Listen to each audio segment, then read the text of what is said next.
Baik, Bismillahirrahmanirrahim. Assalamualaikum warahmatullahi wabarakatuh. Bagaimana kabarnya rekan-rekan semua?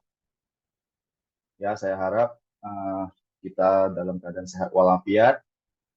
Dan sekarang, mari kita lanjut untuk pelajaran selanjutnya, yaitu tentang listrik. Izin share screen. Oke, baik. Adapun bab yang kita pelajari yaitu konsep listrik statis dan gejala dalam kehidupan sehari-hari.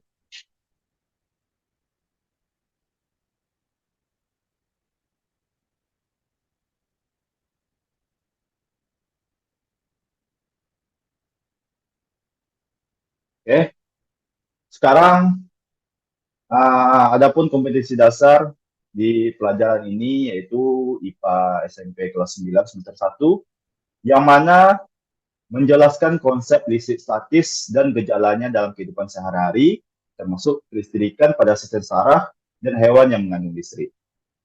Yang kedua yaitu menyajikan hasil pengamatan tentang gejala listrik statis dalam kehidupan sehari-hari.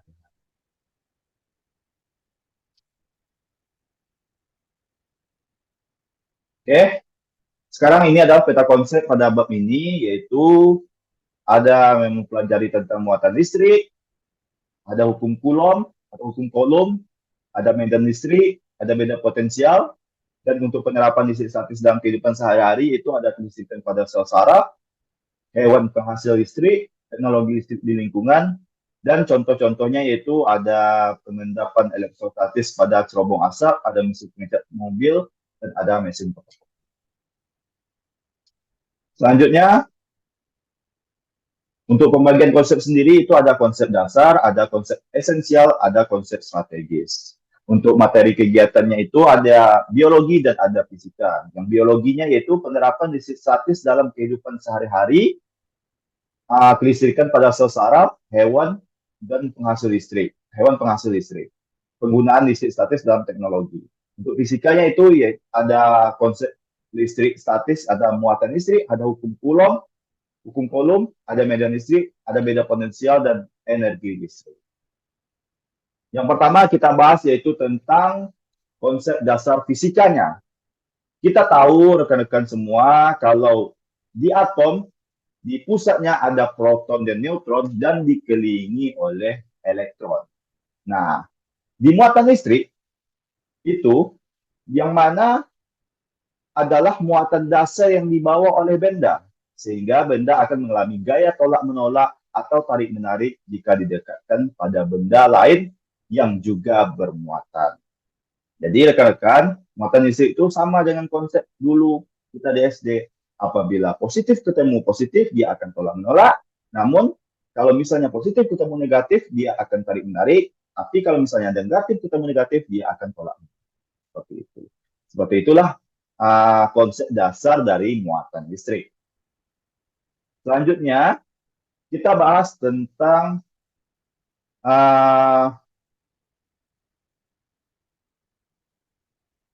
hukum Coulomb. Nah, hukum Coulomb apa itu? Hukum Coulomb adalah hukum yang menyelidiki hubungan gaya tolak-menolak atau gaya tarik-menarik dua benda bermuatan listrik terhadap besar muatan listrik dan jaraknya. Nah, tadi kita tahu muatan listrik itu ketika dia bertemu, seperti gambar ini, positif ketemu positif akan tolak-menolak. Apabila positif ketemu negatif akan tarik-menarik. Nah, di situ ada hukum Coulomb yang mana untuk menyelidiki hubungan gaya itu, baik itu tolak-menolak ataupun tarik-menarik. Bagaimanakah rumusnya? Rumusnya yaitu F sama dengan K kali Q1 kali Q2 per R kuadrat. Untuk memudahkan yaitu F sama dengan K Q remuk-remuk. Jadi K Q1 Q2 per R kuadrat remuk-remuk. K Q remuk-remuk. Nah, untuk F sendiri itu gaya Coulomb. Untuk K sendiri itu sudah ditentukan konstantanya yaitu 9 kali 10 pangkat 9 Nm kuadrat per C kuadrat. Nah, untuk Q1, Q2-nya nanti ditentukan sendiri. Ini adalah muatan listriknya. Jadi, di hukum Coulomb kita melihat hubungan gaya tolak-menolak atau tarik-menarik dari muatan listrik. Apa rumusnya tadi? F sama dengan kakiku remuk-remuk. Baik. Selanjutnya yaitu di sekitar muatan listrik ada medan listrik. Perlu dicatat. Di sekitar muatan listrik ada medan listrik yang dapat mempengaruhi muatan lain yang berada di tidak jauh dari muatan listrik tersebut. Nah, itu disebut dengan medan listrik, merupakan daerah yang di sekitar muatan yang dapat menimbulkan gaya listrik terhadap muatan lain. Nah, bisa dilihat pada gambar ini, apabila muatan itu positif, itu arahnya itu menjauh. Apabila dia negatif, dia arahnya itu mendekat, muatan listriknya, medan listriknya. Apabila dia ada positif ada negatif, maka seperti inilah arah medan listriknya. Dari positif dia menjauh dan ke negatif dia mendekat. Seperti inilah bentuk medan listrik yang ada di muatan listrik. Untuk rumusnya mudah. E sama dengan kaki besar per R kuadrat. Untuk E itu adalah medan listrik. Perlu diingat, F tadi gaya kolom yang kita pelajari sebelumnya, dan Q adalah besar muatan listrik pada benda tersebut. Oke. Kita ulangi, E sama dengan K Q besar per R kuadrat. Kalau di sebelumnya, untuk gaya kolomnya itu F sama dengan Q1, Q2 per R kuadrat. Kalau ini E sama dengan K kali Q besar per R kuadrat. Nah, sekarang fenomena listrik itu kita tahu, salah satunya adalah petir. Petir dapat terjadi karena adanya beda potensial yang sangat besar antara awan dan bumi. Yang mana awan berbeda atau antara awan dengan bumi. Akibatnya akan terjadi lompatan muatan listrik atau perpindahan elektron secara besar-besaran dari awan ke awan lain ataupun dari awan ke bumi. Nah, besar beda potensial listrik dapat dihitung dengan membandingkan besar energi listrik yang diperlukan dengan jumlah muatan listrik yang dipindahkan. Bisa dilihat ya, dapat dihitung dengan membandingkan besar energi listrik yang diperlukan dengan jumlah muatan listrik yang dipindahkan. Yaitu dengan rumus delta P sama dengan W per Q besar. Apa itu delta P? Beda potensial listrik, yaitu karena dia ada perbeda, itu delta disingkatkan. P adalah beda potensial, W adalah energi listrik, yang mana dalam bentuk joule, dan Q adalah muatan listrik itu. Maka itu adalah rumus dari beda potensial. Selanjutnya, kita bahas yaitu yang kedua, konsep dasar pada biologi. Nah, rekan-rekan, kita tahu ternyata di tubuh kita ada kelistrikan, yaitu salah satunya di sel saraf. Tubuh kita dapat menunjukkan adanya gejala kelistrikan, khususnya pada saraf yang disebabkan adanya impuls, yaitu sinyal pada sel saraf. Kelistrikan pada tubuh hanya berkaitan dengan komposisi ion yang terdapat pada dalam tubuh, bukan listrik yang mengalir seperti pada kabel listrik di rumah-rumah. Perlu ya diingat ya, dia itu cuma hanya komposisi ion di dalam tubuh, bukan listrik yang mengalir seperti di rumah-rumah. Ini dia pembedanya ya. Kalau misalnya kabel itu ada kawat tembaga, ada pembungkus kawatnya, yaitu ada plastik ataupun isolator, dan maka seperti itu juga di sel tubuh kita, ada badan sel, ada selubung menyelin, dan ujung akson. Jadi di sini seperti listrik di tubuh kita seperti itu. Ini lebih gambar di bawah lebih jelas, yaitu dari dendrit, ada dendrit, ada nukleus, ada badan sel, ada akson, ada sinapsin, dan ada myelin. Seperti itu.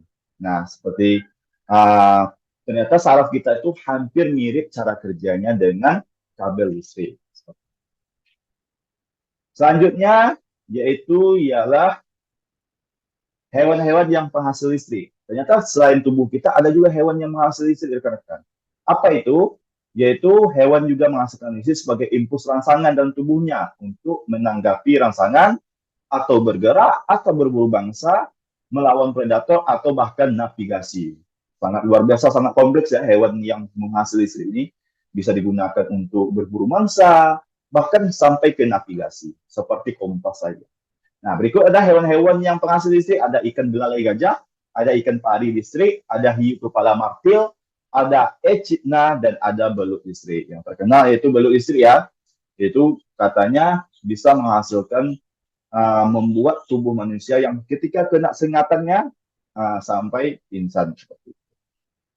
Selanjutnya, konsep strategisnya yaitu ternyata di kelistrikan bisa digunakan untuk pengecat mobil. Bagaimana caranya? Butiran cat mobil akan bermuatan listrik ketika bergesekan dengan mulut pipa semprotan dan udara. Butiran cat tersebut akan tertarik ke badan mobil apabila badan mobil diberikan muatan yang berlawanan dengan muatan cat.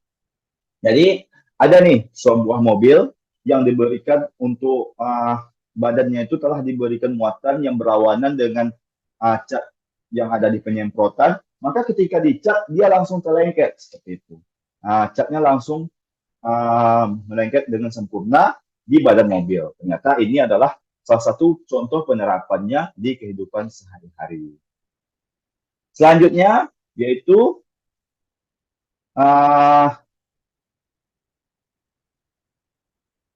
untuk rancangan praktikum digunakan pada pembelajaran ini ada 3.